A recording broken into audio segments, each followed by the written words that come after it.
Hi, my name is Keri Dillon, and I have been a student of geology for about a year now, and I have a particular interest in the Pacific Northwest, and I go out now as kind of a hobby and look for interesting things to look at, to discover, and one of my more favorite things to do is to explore mines, and there's several mines in this area.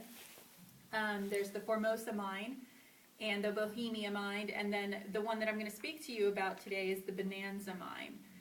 The Bonanza mine was a mine that mined cinnabar, and I actually brought some cinnabar with me today, and I'd like for you guys to pass it around and pay extra close attention to these powdery bits on this flat side. And this one as well has some powdery bits right there. Go ahead and take a good look at those. Cinnabar is what was used to maintain or to get mercury. So they mined this rock from the ground, and what they did was they dried it out, and then they went ahead and vaporized it, and then condensed it out until the mercury came out. So all of those little chunks of red on your hand now is what they were trying to get to. So that's what they wanted to really get the mercury out of. So y'all now are very close and personal with the mercury. Also in that rock is arsenic. All right. Thanks for that. Yeah. It kind of makes you feel icky, doesn't it? You're kind of like, oh, gross. I've got mercury and arsenic. I could probably die. A lot of people should be feeling that way, and unfortunately they don't. So back to the Bonanza mine, what the purpose of this mine was, in about 1865 they discovered it, and in the 40s they used this mercury to supply the military movements within the war. In 1960 it went ahead and it had a collapse, and they closed it due to economic reasons.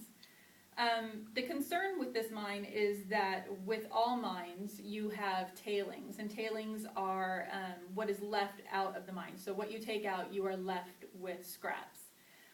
These tailings, they thought it would be good to use as roads, and so they went ahead and they built a 17-mile stretch of road that they called Red Rock Road. Red Rock Road is now what is considered a Superfund site that was deemed that way by the DEQ, which is the Department of Environmental something or other. So it's a Superfund site, and a Superfund site is a site that says this is going to cost too much money to fix. And so if you think back to your hands and the red mercury and the arsenic, consider that on a road. And what happens on roads is that they get inhabited. And so many people have moved to this place, and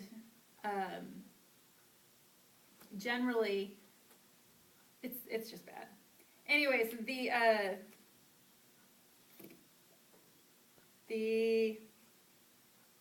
went ahead and they did some studies, and the studies said that that these people shouldn't be living there, and they went ahead and they decided in certain areas to just go ahead and cap it over, and that was the only answer they have to the cleanup, because it's just not financially feasible to go in and remove a 17-mile stretch of road. So what the Superfund site, it's called SHINE, it's the Superfund Health Investigation and Education, it's a corporation of sorts.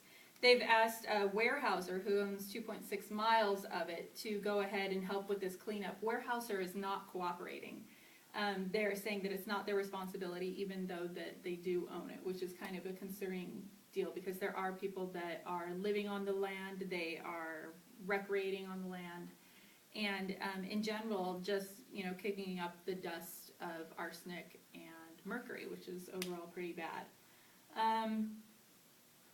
Overall, I would like to thank you all for coming today and appreciate your concern that you have now had with the mercury and arsenic, and I hope that everybody goes and learns something about their community. Thank you very much.